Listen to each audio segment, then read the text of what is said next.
L'une des problématiques rencontrées de manière récurrente avec les constructeurs automobiles pour Saint-Gobain Sécurité, c'est la capacité d'échanger des modèles vibroacoustiques de vitrage feuilletés, comme un pare-brise par exemple, qui sont constitués de 2 feuilles de verre avec un film intercalaire au milieu dont les données sont confidentielles.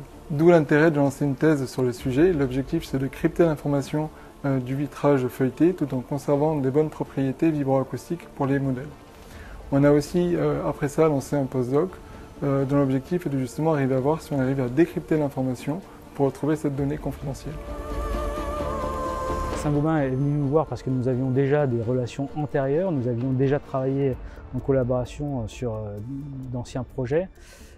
Donc nous connaissions déjà un peu les caractéristiques des matériaux en jeu et le fonctionnement de ces structures. Puis on a quand même une compétence reconnue dans le domaine de la modélisation numérique en vibration et en acoustique. Nous avons développé une méthode de sous-structuration capable de modéliser un pare-brise comme un super élément dans lequel on a toutes les propriétés des différents matériaux qui sont cachés dans ce super élément. J'ai eu l'occasion au cours de cette collaboration d'encadrer les travaux d'Antoine Montesinos au cours de son stage d'ingénieur, de fin d'études d'ingénieur. J'ai aussi encadré les travaux de thèse avec Emmanuel Péradevin, les travaux de thèse d'Alexandre Berthet, et enfin j'ai co-encadré les travaux de Christophe Langlois de postdoc. 3 personnes qui sont issues de la filière ingénieur en acoustique et vibration de l'UTC. Donc voilà, c'est aussi des étudiants qui ont été formés à l'UTC et qui ont poursuivi leur travail de recherche avec nous à l'UTC. J'ai soutenu ma thèse en décembre 2022 et cette thèse elle a été réalisée dans le cadre de la fondation UTC, la Fondation pour l'innovation, et nous on a travaillé en relation avec l'entreprise Saint-Gobain où j'ai pu travailler sur la construction de modèles réduits pour les pare-brises automobiles. Donc j'ai d'abord fait un stage à l'UTC, mon stage de fin d'études.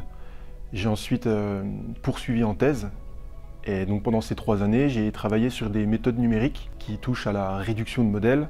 J'ai travaillé sur des matériaux viscoélastiques, donc ce sont des matériaux avec des propriétés mécaniques très particulières.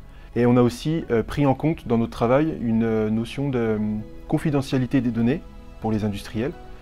Et tout ça, ça a donné naissance au sujet de thèse qui a été de construire des modèles réduits de pare-brise que l'on peut transmettre aux constructeurs automobiles sans transmettre directement les propriétés mécaniques qui sont sensibles.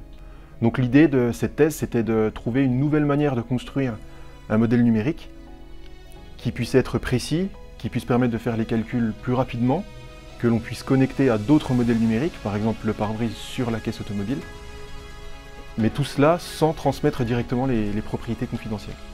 Je pense qu'avoir fait cette thèse au sein de l'UTC, c'était une bonne manière de mettre en place un lien industriel et académique, ce qui est quand même une des forces de l'équipe acoustique et vibration de l'UTC.